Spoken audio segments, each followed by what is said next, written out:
क्या हुआ जब द्रौपदी की लाज बचाने के लिए आना पड़ा स्वयं भगवान कृष्ण को। हिंदू मैथोलॉजी से जुड़े हुए या अन्य फैक्ट से जुड़े हुए कुछ बातें हम आपके सामने रोजाना लाते रहे। द्रौपदी महाराज द्रुपद की अयोनिजा कन्या थी। उनका शरीर कृष्ण वर्ण के कमल के जैसा कोमल और सुंदर था। इन्हें कृष्ण भी कहा जाता था। इनका रूप और लावण्य अनुपम अद्वितीय था। इनके जन्म के समय आकाशवाणी हुई थी। उनका कार्य सिद्ध करने के लिए और उन्नत क्षत्रियों के संहार के लिए ही रमणी रतन का जन्म हुआ है। इसके द्वारा कौरवों को बड़ा भय होगा।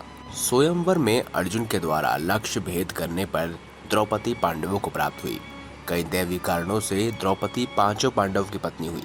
ये पांचों पांडवों को अपने शील स्वभाव और प्रेममय व्यवहार से प्रसन्न रखती थी। जब कपट के धुत में महाराज युधिष्ठिर अपने राजपाट धन वैभव और स्वयं के साथ द्रौपदी तक को हार गए, तब दुशासन दुर्योधन के आदेश से द्रौपदी को एक वस्त्रावस्था में खींचकर भरी सभा में ले गया।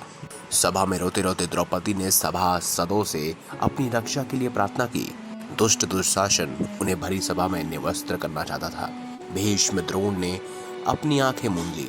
विदुर भी सभा से उठकर चले गए। जब द्रौपदी चारों ओर से निराश हो गई, तब उन्होंने आत्मसंवर में भगवान कृष्ण को पुकारा। हे कृष्ण, हे गोविंद, क्या तुम नहीं जानते कि मैं कौरवों के द्वारा अपमानित हो रही हूँ?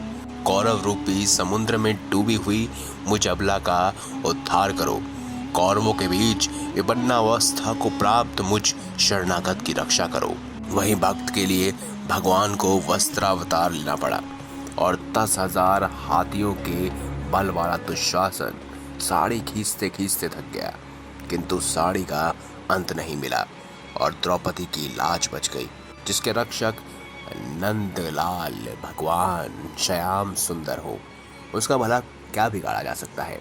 लेकिन यहीं पर द्रौपदी ने कसम खाई थी कि वह दुर्योधन की जांग तुड़वाएगी और दुशासन के रक्त से अपने केश धोएगी।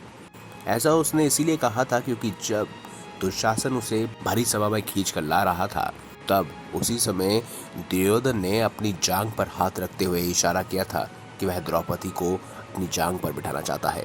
इस पर भीम भी बहुत गुस्से में आया और उसने वचन दिया कि वह दुशासन की छाती फाड़कर उसका रक्त पान करेगा। और महाभारत में बिल्कुल ऐसा ही हुआ। तो दोस्तों, अगर आपको हमारी ये खास जानकारी या वीडियो अच्छी लगी हो तो वीडियो लाइक करें, हमारे चैनल को सब्सक्राइब करें और इसे ज़्यादा से ज़्यादा शेयर अवश्य करें। धन्यवाद।